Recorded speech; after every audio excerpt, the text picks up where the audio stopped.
Lini depan yang produktif tidak ada artinya apabila lini pertahanan sebuah tim rapuh.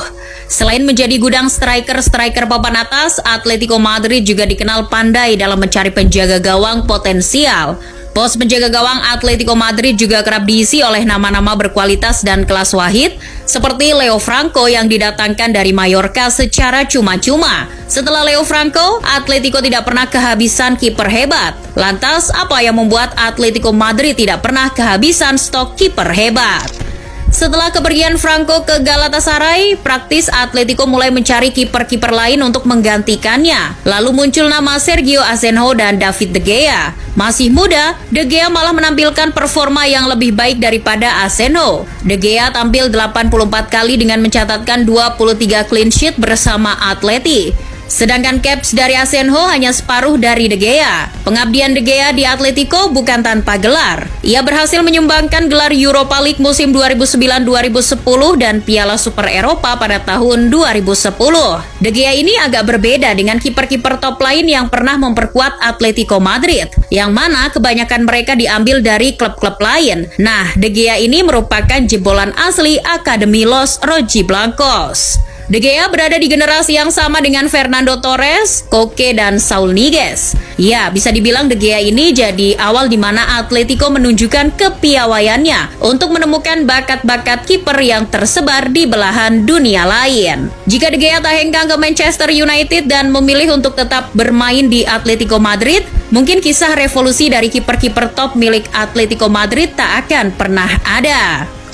Dengan perginya De Gea, pihak manajemen klub langsung memutar otak untuk mengantisipasi apabila hal-hal semacam ini terjadi kembali di masa yang akan datang. Lalu, muncul gagasan visioner dari sosok Jose Luis Caminero yang kini sudah menjadi CEO klub Spanyol lainnya, Malaga. Sewaktu masih di Atletico Madrid, Luis Caminero ini berposisi sebagai direktur olahraga. Ia memiliki peran cukup penting dalam fenomena revolusi kiper-kiper hebat Atletico yang terjadi secara terus-menerus hingga sekarang. Contohnya, ketika De Gea pergi, ia dengan cepat mengalihkan pandangan kepada kiper-kiper potensial lain untuk menggantikan De Gea. Caminero memang dikenal selalu memiliki rencana jangka panjang.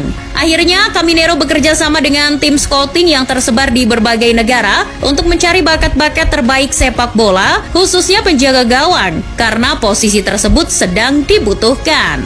Akhirnya muncul nama kiper muda milik Chelsea, Thibaut Courtois. Kiper Belgia ini sulit mendapat tempat di skuad utama The Blues karena masih ada Peter Cech. Dan lagi-lagi, Atletico mendatangkan Courtois tanpa mengeluarkan sepeser pun biaya peminjaman. Courtois dipinjam selama 3 musim dan membantu Atletico Madrid meraih banyak gelar seperti Europa League 2011-2012, Piala Super Eropa tahun 2012, Copa del Rey musim 2012-2013, dan trofi Liga Spanyol musim 2013-2014.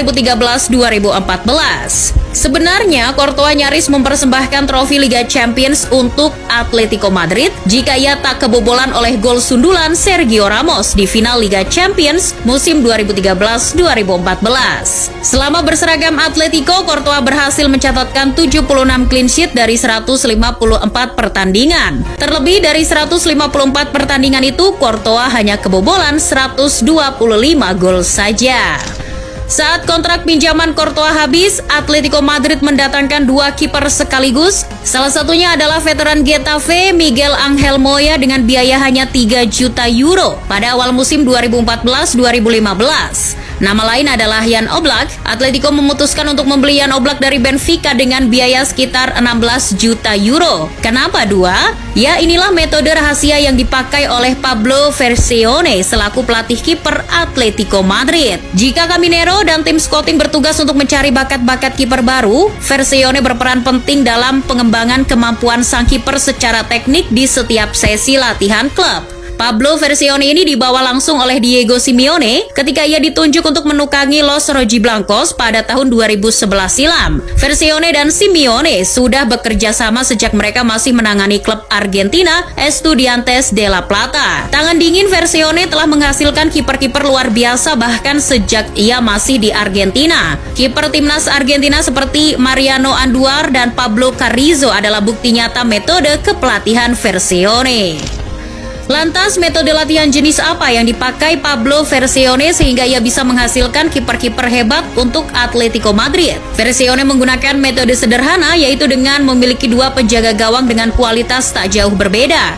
Bahkan bisa dibilang, Atletico Madrid adalah pionir dalam adanya dua penjaga gawang kelas dunia dalam satu tim. Metode ini sudah dipakai Atletico Madrid sejak akhir 2011, setidaknya punya dua kiper dengan kualitas yang nyaris setara. Bahkan di awal kedatangan Simeone dan Vercione, Atleti punya 4 kiper dengan kualitas serupa, yakni Joel Robles, Sergio Aceno, De Gea, dan Roberto. Jadi ketika De Gea pergi ke Old Trafford, Atleti mendatangkan Thibaut Courtois untuk menjadi pesaing bagi Sergio Aceno. Banyak yang berpikir bahwa Vercione ini gila, karena jika menghadirkan dua kiper sekaligus, persaingan ini akan merugikan salah satu dari mereka. Nah, disinilah Vercione menunjukkan perannya. Ia menjaga iklim persaingan pos penjaga gawang agar tetap positif. Ia memberi masing-masing kiper Atletico porsi dan kesempatan bertanding yang berbeda. Misalnya, Courtois bermain untuk Atletico di La Liga dan Liga Champions, sedangkan Sergio Aceno akan tampil di Copa del Rey dan beberapa match La Liga. Cara ini akan menjaga iklim persaingan kiper tetap positif, sekaligus menjaga performa keduanya. Metode ini terus dipakai hingga era Moya dan Oblak. Mereka secara rutin bergantian mengisi pos kiper Atletico Madrid. Karena Moya lebih senior, tentu ia akan diberikan jatah bermain lebih banyak dari Oblak. Hal ini juga dapat memberikan waktu lebih banyak kepada Oblak untuk mempersiapkan diri. Dan benar saja, musim-musim berikutnya Jan Oblak langsung menjadi kiper utama Atletico Madrid. Bahkan untuk musim ini saja, posisi Oblak di bawah Mister hampir tak tergantikan.